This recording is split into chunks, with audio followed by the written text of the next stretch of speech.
24 Marathi news channel मध्ये आपले स्वागत। अष्टविनायक प्रतिष्ठानच्या वतीने स्वर्गीय शंकररावजी कोल्हे यांच्या तृतीय पुण्यस्मरणानिमित्त अभिवादन कार्यक्रम आयोजित। कोपरगाव शहरातील छत्रपती शिवाजी महाराज स्मारक परिसरात अष्टविनायक प्रतिष्ठानच्या वतीने सहकार महर्षी माजी मंत्री स्वर्गीय शंकररावजी कोल्हे यांच्या तृतीय पुण्यस्मरणानिमित्त अभिवादन कार्यक्रम आयोजित करण्यात आला।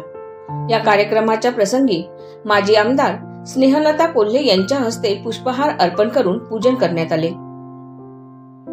कार्यक्रमात माजी नगराध्यक्ष विजय वाहने, अमृत संजीवनीचे चेअरमन पराग संधान, भाजपा शहराध्यक्ष DR काले, दिलीपराव दारुणकर, सतीश शेठ कृष्णाणी, रवींद्र पाठक, प्रदीपराव नवले, राजेंद्र सोनवणे, विजयराव आढाव, गोपीनाथ गायकवाड, विक्रमादित्य सातबाई, बबलू वाणी, राजेंद्र बागुल, विष्णुपंत गायकवाड, सुभाष परदेशी, जनार्दन कदम, आकाश वाजे, संजय जगदाळे, संदीप देवकर, अशोक लकारे, बापू पवार, विनायक गायकवाड, सतीश रानोळे, नारायण शेठ अग्रवाल, जयप्रकाश आवाड, रवींद्र लचुरे, जनार्दन कदम, राजेंद्र लोखंडे, संजय कांबळे, सतीश नेने, देवीदास रोटे, विवेक सोनवणे, प्रमोद पाटील सर, अशोक लकारे, बापू पवार, कैलाश शेळके, संजय खरोटे, सुजल चंदनशिव, जयेश मरसाळे, प्रभुदास पाखरे, गोरख वाडिले आणि अष्टविनायक प्रतिष्ठानचे सर्व सदस्य उपस्थित होते। कार्यक्रमात माजी नगराध्यक्ष विजय वाहने यांनी स्वर्गीय शंकररावजी कोल्हे यांच्या जुन्या आठवणींना उजाळा देत आपल्या भावना व्यक्त केल्या। त्यांच्या योगदानाने सहकार क्षेत्रात मोठे परिवर्तन घडवले असून त्यांचे कार्य सर्वांसाठी प्रेरणादायी असल्याचे त्यांनी सांगितले। कार्यक्रमात विविध मान्यवरांनी स्वर्गीय शंकररावजी कोल्हे यांच्या कार्याची दखल घेतली आणि त्यांना भावपूर्ण श्रद्धांजली अर्पण केली। रिपोर्टर भागीनाथ गायकवाडसह वैशाली निकुंभ, कोपरगाव। भारतीय जनता पार्टीचे व इतर सर्व सामाजिक वेगवेगळ्या क्षेत्रात काम करणारे मंडळी, अष्टविनायक प्रतिष्ठानचे सर्व सदस्य इथे उपस्थित आहेत। साहेबांवर प्रेम करणारे सर्व हितचिंतक आहेत।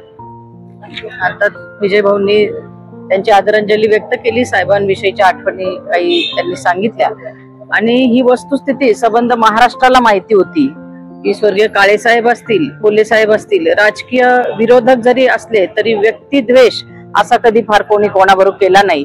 आज महाराष्ट्राचं राजकारण पाहता काही जिल्ह्यांमध्ये अगदी जीवावर एखाद्याच्या उठून वाईट पद्धतीने कृत्य काही घडले हे पाहता मला भेटणारा सामान्यातला सामान्य कार्यकर्ता आपल्या मतदारसंघातला आठवणीने सांगत होता की आपल्या तालुक्याला एक राजकीय सभ्यता आहे आणि ती कुठेही व्यक्तिगत कोणाची निंदा नालस्ती केली नाही पाहिजे, हा एक आदर्श स्वर्गीय कोल्हे साहेबांनी सुद्धा घालून दिलेला आहे आमच्या परिवाराला। आणि म्हणूनच अगदी स्वर्गीय वाडणे पाटील असतील, स्वर्गीय फरांदे सर असतील, नाहीतर भीमराव बडदे अण्णा असतील, या सगळ्यांच्या बरोबर जरी पक्षीय पातळीत वेगवेगळे पक्ष होते तरी अतिशय सलोख्याचे आणि चांगले ऋणानुबंध संबंध साहेबांनी जपले। कधीही ते वेगळ्या पक्षाचे आहेत म्हणून असं अंतर साहेबांचं नव्हतं। भारतीय जनता पार्टीच्या वरिष्ठ नेतृत्वाने जेव्हा आदेश दिला तो आदेश प्रमाण मानून आपल्या प्रत्येक सामान्यातला छोटासा कार्यकर्ता सुद्धा प्रामाणिकपणे इथे जो युतीचा जो आमदार असेल त्याला निवडून देण्यासाठी प्रामाणिकपणे त्यांनी कष्ट घेतले। अशा पद्धतीचं एक आदर्श राजकारणाचं कोल्हे साहेबांचं होतं आणि वेगवेगळ्या विषयांचा अभ्यास आणि विशेषतः शिक्षण क्षेत्रात क्रांती घडवण्याचं जे काम केलं, संजीवनी कारखान्याच्या बरोबर शिक्षणात सुद्धा ग्रामीण भाग मागे राहिला नाही पाहिजे आणि जल है तो कल है म्हणून पाण्यासाठी प्रसंगी स्वतःच्या सरकारबरोबर सुद्धा संघर्ष करण्याची वेळ साहेबांवर आली। रस्त्यावरची आंदोलन अगदी प्रत्येक वेळोवेळी आवाज दिला की कार्यकर्ते रस्त्यावर आंदोलनासाठी मोर्चासाठी येत होते। अशा पद्धतीने हक्कासाठी लढण्याचा कार्यकर्त्यांना एक सवय घडवून दिल्यामुळे आजही कार्यकर्ता साहेबांच्या आठवणी विसरलेल्या नाहीये।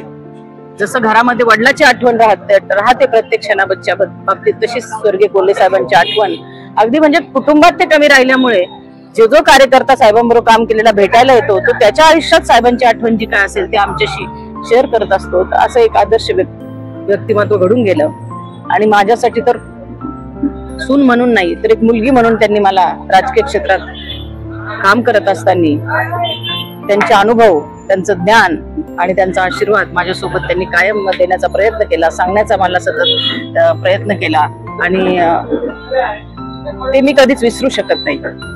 अशा स्मृती साहेबांच्या निश्चित आहेत आणि अशाच पद्धतीचं आपण सगळ्यांचं प्रेम आमच्या परिवारावर आपण सगळ्यांनी असू द्यावं. पुन्हा एकदा मी स्वर्गीय साहेबांना विनम्र अभिवादन करते.